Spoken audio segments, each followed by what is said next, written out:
विनोदोगातलही तुटेना या मालिकेत पुढे आपल्याला बघायला मिळणार आहे की अंशुमन स्वानंदीच्या बाबांचा जीव घेणार आहे. मालिकेत आपल्याला असं बघायला मिळणार आहे की अंशुमन जो आहे तो स्वानंदीच्या बाबांकडे जातो. स्वानंदीच्या बाबांना हॉस्पिटलमध्ये ॲडमिट केलेलं असतं. तो तिकडे जातो आणि त्यांचा गळा पकडतो आणि स्वानंदीच्या बाबांना असं सांगतो की तुम्हाला माहिती आहे ना की मी समरच्या ऑफिसमध्ये जाऊन कॅश चोरी केली होती आणि सोन्याची चेन चोरी केली होती आणि हीच गोष्ट तुम्ही समरला आणि स्वानंदीला सांगणार होता ना. मग आता बघाच मी तुम्हाला काय करत होते. माझं नाव तुम्ही घ्यायचं नाही. तुम्ही समर आणि स्वानंदीला माझ्याबद्दल काही सांगायचं नाही आणि जर तुम्ही सांगितलं तर बघाच. तर त्यावेळेस मग स्वानंदीचे बाबा जे आहेत ते बोलतात अंशुमनला की मी माझ्या नंदूला आणि समर रावांना सगळं सत्य सांगणार आहे की तूच ती चोरी केली आहे आणि तू मला नाही घाबरवू शकत. तू काही कर, मला मी त्यांना सांगणारच आहे. स्वानंदीचे जे बाबा असतात त्यांना खूप राग आलेला असतो या अंशुमनचा आणि त्यांना अंशुमनचा पर्दाफाश करायचा असतो. परंतु अंशुमन जो आहे तोही ऐकणाऱ्यातला नसतो. तो सरळ मग स्वानंदीच्या बाबांचा गळा दाबायला लागतो आणि तिकडेच त्यांचा जीव घ्यायचा प्रयत्न करतो. मालिकेत आपल्याला आतापर्यंत असं बघायला मिळालं की अंशुमनने काय केलं की सगळ्यात आधी स्वानंदीचे बाबा जेव्हा स्वानंदीला भेटायला आणि समरला भेटायला त्यांच्या घरी चाललेले त्याच वेळेस त्याने रस्त्यात स्वानंदीच्या बाबांना अडवलं आणि त्यानंतर त्याने विचारलं की तुम्ही का चाललाय आमच्या घरी, आमच्या घरात पाहुणे आलेत. तर तेव्हा स्वानंदीचे बाबा बोलले की मी चाललोय, मला माझ्या नंदूसोबत समररावांसोबत बोलायचंय. मग अंशुमन बोलतं का बोलायचंय, कशाबद्दल बोलायचंय. मग स्वानंदीचे बाबा बोलतात की मला काय बोलायचंय, तुला काय पडली त्याची, मला सगळं माहिती आहे तू काय केलंय ते आणि मी तुझं कारस्थान उघड करायला चाललोय. तू समररावांच्या ऑफिसमधून सोन्याची चेन चोरली आणि पैसे चोरले, हे सगळं मी माझ्या डोळ्यांनी पाहिलंय. मी तुला तेव्हा विचारलं पण होतं की तू इकडे काय करतोय, तर तू असं बोलला की हा मी असंच ऑफिसमध्ये येत जात असतो, माझं काम आहे. परंतु समररावांना ही गोष्ट माहिती आहे का की तूच ती सोन्याची चेन चोरली होती आणि पैसे घेतले होते. त्यांना माहिती आहे का, त्यांच्या सांगण्यावरून तू ते पैसे घेतले होते का तू चोरले होते त्यांच्यापासून लपून. असा प्रश्न स्वानंदीचे बाबा अंशुमनला करतात. तेव्हा अंशुमन बोलतो नाही नाही, समरला सगळं माहिती आहे, स्वानंदीला सगळं माहिती आहे.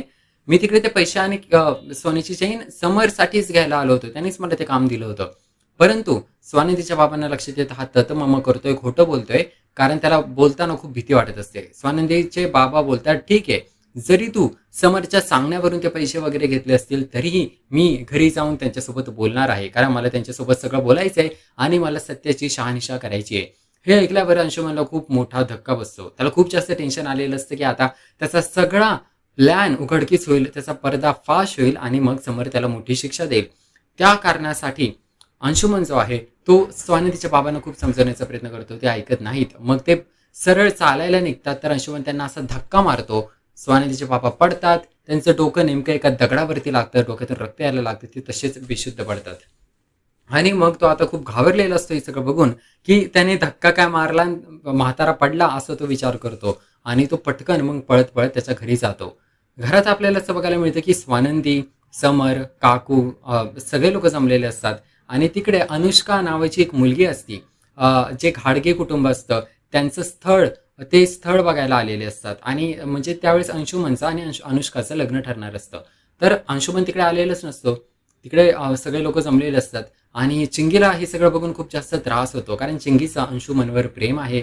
चिंगीला हे बिलकुल आवडलेलं नसतं की अंशुमनला बघायला कोणतरी मुलगी आली आहे आणि त्यामुळे मग तिच्या हातात जो पाण्याचा ग्लास असतो तो देखील असं थरथर कापतो. ती पडणारच असते तर स्वानंदी तिला वाचवते आणि ती स्वतः तो पाण्याचा ट्रे घेऊन जाते. नंतर आपल्याला बघायला मिळतं की ते जे सगळे लोक असतात ते विचारतात अंशुमन कुठे आहे, तर काकू बोलते येईलच आता 2 मिनिटात. तेवढ्यात स्वानंदीला फोन येतो आणि फोन आल्यावर स्वानंदीच्या बाबांचा तो कॉल आलेला असतो आणि त्यावरून दुसरंच कोणीतरी बोलत असतं. तर तो व्यक्ती म्हणतो कोण बोलताय तुम्ही, तुमचं काय नातं आहे या माणसासोबत. स्वानंदी बोलते हे माझ्या बाबांचा नंबर आहे, तुम्ही कोण बोलताय. तर तो माणूस म्हणतो अच्छा हे तुमचे बाबा आहेत का, तर तुमचे बाबा इकडे बेशुद्ध पडलेत. हे ऐकल्यावर स्वानंदीला खूप मोठा धक्का बसतो आणि मग स्वानंदी पटकन धावत धावत तिकडे निघते. आता झालेलं असं असतं की समर देखील स्वानंदीसोबत जाणार असतो, परंतु काकू समरला जाऊन देत नाही. ती बोलते की अंशुमनला कोणी बाबा नाहीये, वडील नाहीयेत, तू थांब अंशुमनसाठी. आणि या कारणामुळे समरला तिकडे थांबावं लागतं. स्वानंदी बोलते तुम्ही टेन्शन घेऊ नका, मी जाते आणि तुम्हाला फोन करून सगळं कळवते. स्वानंदी पटकन धावत धावत जाते आणि पाहते की तिकडे बेशुद्ध होऊन बाबा पडलेले असतात आणि एकाही माणसाने ॲम्ब्युलन्स देखील बोलवलेली नसते. मग स्वानंदी स्वतः ॲम्ब्युलन्ससाठी फोन करते. मी देखील असं पाहिलं की रस्त्यावरती एखाद्या माणसाचा ॲक्सिडेंट झालाय, तो तिकडे तडपतोय, त्याला लागलंय आणि त्याला काही करता पण येत नाहीये. फक्त तो त्याला त्रास होते, तो ओरडतोय आणि तो बोलत असतो की मला ॲम्ब्युलन्स बोलवा, कोणीतरी ॲम्ब्युलन्स बोलवा. कोणीच ॲम्ब्युलन्स बोलवत नाही. शेवटी एका माणसाने मग खूप टाईमने येऊन अ, ते त्या माणसाला त्याच्या गाडीत टाकलं आणि हॉस्पिटलमध्ये घेऊन गेला. असं खरी घटना आहे जी घडलेली आहे. याबद्दल मला आता समजलं काही दिवसांपूर्वी. तर लोकांचं असं आहे की खाली एखादा माणूस जर पडलाय बेशुद्ध, तर रक्त आले, तर कोणी रिस्क घेत नाही. कोणी म्हणजे साधं एक ॲम्ब्युलन्स पण बोलवत नाही. खूप कमी लोक आहेत जे रिस्क घेतात अशा माणसाला वाचवण्याची. आता स्वानंदीचे बाबा असेच बेशुद्ध पडलेत. कोणी ॲम्ब्युलन्स बोलवत नाही. स्वानंदी स्वतः जाऊन ॲम्ब्युलन्स बोलवते. समर पटकन डॉक्टरांना कॉल करतो आणि समर स्वानंदीला सांगतो की तू या हॉस्पिटलमध्ये जा. समर मग त्या हॉस्पिटलच्या डॉक्टरांना कॉल करतो, सांगतो की माझे बाबा तिकडे येतील, स्वानंदी येईल, त्यांची नीट तुम्ही काळजी घ्या, पटकन उपचार करा. आणि मग असं झालेलं असतं की दुसरीकडे अनुष्का थोड्याच वेळात अंशुमन घरात येतो. अंशुमन खूप घाबरलेला असतो.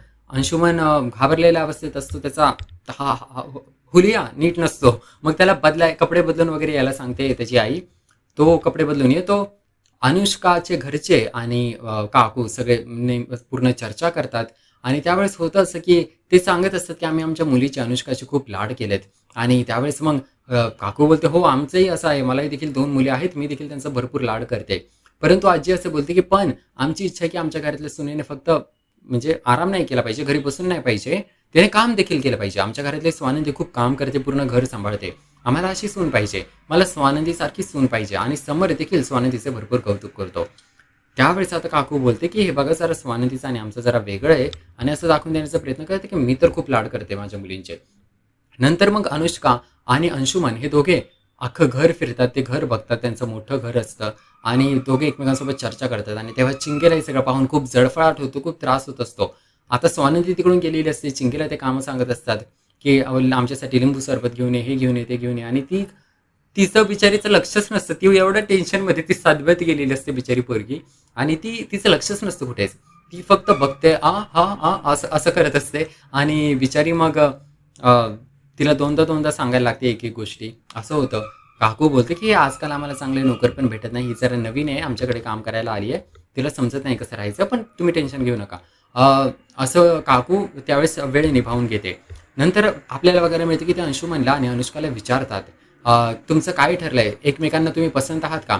अनुष्का बोलते, मला अंशुमन पसंत आहे, आणि अंशुमन देखील बोलतो, मला अनुष्का पसंत आहे.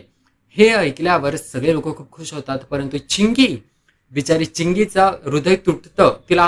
तिचं हृदय तुटलेलंच असतं, म्हणजे तिला खूप त्रास होतो या सगळ्यामुळे. आता चिंगीला एवढा त्रास होत असतो की चिंगीने ठरवले, बास झाला आता, मी खूप सहन केलं, मला स्वानंदीला सगळं सांगितलं पाहिजे, स्वानंदीच मला या सगळ्यातून वाचवू शकते. आणि त्यावेळेस स्वानंदीच नेमकं घरात नसते. ती तर आता हॉस्पिटलला गेली आहे ना, तिच्या बाबांचा ॲक्सिडेंट झालाय त्यामुळे. आणि चिंगीला आता सगळं सांगायचं असतं अंशुमनबद्दल, परंतु स्वानंदी हॉस्पिटलमध्ये गेली, त्यामुळे सगळ्या गोष्टी तशाच राहून जातात. दुसरीकडे आपल्याला असं बघायला मिळतं की जो अंशुमन आहे त्याला पटकन घरातून निघायचं असतं. मग ते लोक त्यांचा सगळा कार्यक्रम आटपतात. ते बोलतात की आजच आपण सुपारी फोडूया का, मग आज सुपारी फोडायचा कार्यक्रम केला तर बरं होईल.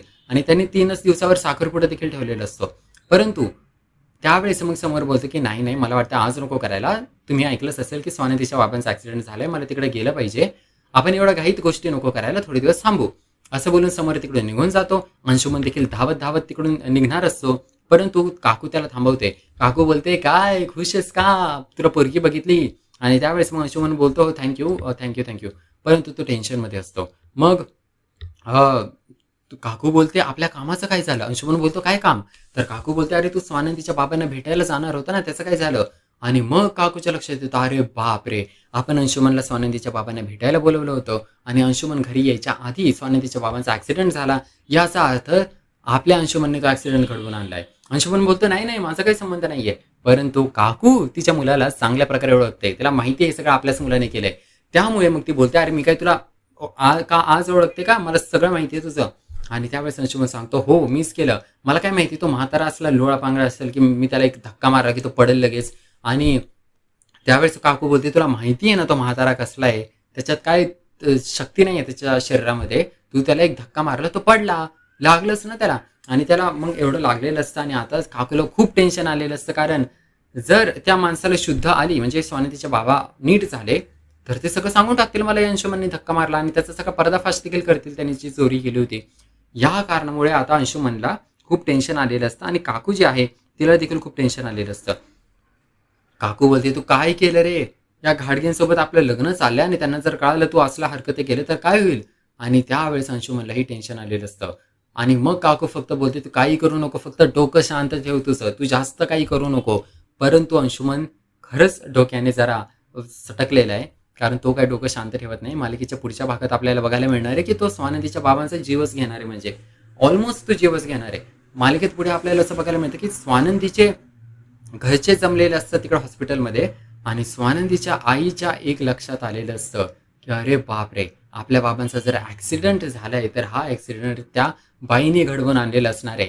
कारण स्वानंदीच्या आईने, मंदाकिनीने अशी चूक केली. तिने सांगितलं स्वानंदीच्या बाबांबद्दल की तिने सांगितलं त्या काकूला कॉल करून की तुमच्या मुलाने चोरी केली आहे समरच्या ऑफिसमध्ये त्या सोन्याची चेनची. आणि स्वानंदीच्या बाबांनी सगळं पाहिलंय आणि स्वानंदीचे बाबा येऊन समरला आणि स्वानंदीला सगळं सत्य सांगणार आहेत. हे मंदाकिनीने म्हणजे स्वानंदीच्या आईने स्वतःहून सांगितलं. आणि याच कारणामुळे आता स्वानंदीचं जे बाबा आहेत त्याच्यावरती अंशुमनने हल्ला केला, सगळा ॲक्सिडेंट घडवून आणला. मंदाकिनीला लक्षात आलेलं आहे की तिने तिच्या नवऱ्याचा ॲक्सिडेंट घडवून आणलाय. कारण असं कोण करतं ना की जो आपला दुश्मन आहे, दुश्मनाला, एका चोराला कोण सांगतं की तू चोरी केली याचा आमच्याकडे पुरावा आहे आणि आम्ही तुझी वाट लावणार आहे.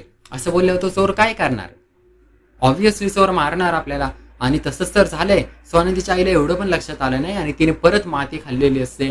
तिनेच स्वानंदीच्या बाबांचा ॲक्सिडेंट घडवून आणलेला आहे हे तिच्या लक्षात येतं. ती खूप टेन्शनमध्ये असते त्यावेळेस, कारण तिला वाटतं हे तर माझा नवऱ्याचा जीव घेऊन टाकतील. आणि त्यावेळेस आपल्याला दुसरीकडे असं बघायला मिळतं की समर देखील हॉस्पिटलमध्ये आलेला असतो. तो स्वानंदीला आणि सगळ्यांना घरच्यांना समजवतो मी सगळ्या डॉक्टरांना कॉल लावलाय, वेगवेगळ्या डॉक्टरला आपल्या हॉस्पिटलमध्ये बोलवलंय, त्यांचे पूर्ण चांगल्या पद्धतीने उपचार होणार आहेत, काही टेन्शन घेऊ नका, फक्त आता धीर धरा. आता मित्रांनो, मालिकेच्या पुढील भागात आपल्याला जो ट्रेलर दाखवतात ना की मालिकेत पुढे काय होणार आहे असं 30 सेकंदाचा दाखवतात, त्यामध्ये त्यांनी काय दाखवलं, अंशुमन तिकडे येतो. अंशुमन असं गळ्यावर हात धरतो स्वानंदीच्या बाबांच्या आणि बोलतो की हे म्हाताऱ्या काही सांगायचं नाही, तू कोणाला माझं नाव घ्यायचं नाही. आता स्वानंदीच्या बाबांना काय बोलू मी, त्यांना कळत नाही का. पहिली गोष्ट म्हणजे की त्यांनी अंशुमनला तोंडावर बोललं रस्त्यावर असताना की मी तुझा खुलासा करणार आहे समोर स्वानंदी समोर. आणि आता त्यांची अवस्था अशी आहे की ते आत्ता कुठे रिकवर झाले, त्यांना शुद्धीवर आलेत हॉस्पिटलमध्ये. आणि त्या अंशुमननी त्याचा गळा धरलाय आणि त्यावेळेस स्वानंदीचे बाबा बोलतात मी तुझं सत्य उघड करणार, मी तुझी वाट लावणार. ते बोलतात की मी तुझं सत्य सगळं सांगून टाकणार आहे, तुझा पर्दाफाश करणार आहे. आणि हे ऐकल्यावर अंशुमनला खूप राग येतो की मी याला धमकी दिली, एवढं मारलं, ॲक्सिडेंट घडवून आणला, तरी ह्याची अक्कल ठिकाण्यावर नाही आली. तर ते सरळ त्याचं स्वानंदीच्या बाबांचा गळा दावायला लागतात आणि तिकडेच त्याला मारणार असतात. आता आपल्याला बघायला नाही मिळालं की त्यांना काय झालं, म्हणजे खरंच त्यांचा जीव गेला की कोणीतरी येऊन त्यांना थांबवलं, असं काय झालं ते तर आपल्याला बघायला नाही मिळालं. परंतु मला काय वाटतंय मित्रांनो, हा फक्त माझा एक अंदाज आहे, मला असं वाटतंय की ना अंशुमन काय करेल, अंशुमनने 2 गोष्टी केल्यात. पहिली गोष्ट म्हणजे चिंगीला फसवलंय, दुसरी गोष्ट म्हणजे समरच्या ऑफिसमध्ये सोन्याची चेनीची चोरी केली, आणि तिसरी गोष्ट म्हणजे आता स्वानंदीच्या बाबांचा देखील अपघात घडून आलाय. म्हणजे 3 गोष्टी केल्या त्याने. मला काय वाटतंय की ना एखादा माणूस असं चुका करतो ना तेव्हा त्याच्या असा पापांचा घडा भरत येतो आणि एकाच वेळी त्याच्या या 3 गोष्टी एक्सपोज होतील. म्हणजे त्याने ह्या 3 चुका केल्यात ना, या 3च्या गोष्टी एकाच दिवशी एक्सपोज होतील. आणि मी तुम्हाला मागच्या व्हिडिओमध्ये माझ्या सांगितलं होतं की मला असं वाटतंय की अंशुमन काय करेल की स्वानंदीच्या बाबांचा ऑलमोस्ट जीव घेऊन टाकेल. कारण जरी ते हॉस्पिटलमधून बरे झाले तरीही ते सत्य सांगू शकतात समर स्वानंदीला की ह्याने मला धक्का मारला, ह्याने चेन चोरली होती, सगळं सत्य उघड करू शकतात. आणि मी तुम्हाला जसं सांगितलं होतं मागच्या एपिसोडमध्ये की अंशुमन स्वानंदीच्या बाबांचा जीव घ्यायचा प्रयत्न करू शकतो, हा फक्त मी एक अंदाज लावला होता आणि तो अंदाज खरा ठरला, तसंच झालंय. त्यामुळे मी तुम्हाला एक नवीन अंदाज सांगतोय, हा फक्त एक अंदाज आहे, मला नाही माहिती मालिकेत पुढे काय होणार आहे, मी फक्त एक अंदाज देतोय. आणि यावेळेचा माझा अंदाज असा आहे की जो अंशुमन आहे तो ना अशा 3 चुका त्यांनी केलेत. स्वानंदीच्या बाबांवर हल्ला केला, सोन्याची चेन चोरली, चिंगीला फसवलं, 3 गोष्टी एकत्रच समोर येतील. चिंगी देखील सगळं सत्य उघड करेल, यांना देखील सगळं सत्य समजेल समर स्वानंदीला की अंशुमनने काय चुका केल्यात, आणि एक दिवस त्याची चांगली वाट लागेल. आय होप असं होईल मालिकेमध्ये. या मालिकावाल्यांनी असं नाही केलं पाहिजे की हा सगळे कारस्थानं करतोय आणि यामधून सुटतोय, पण असं बिलकुल नाही झालं पाहिजे, बिलकुल नाही झालं पाहिजे. आय होप की स्वानंदीला आणि समरला सगळं सत्य समजेल, त्याला चांगली शिक्षा मिळेल. अशा लोकांना शिक्षा नाही मिळाली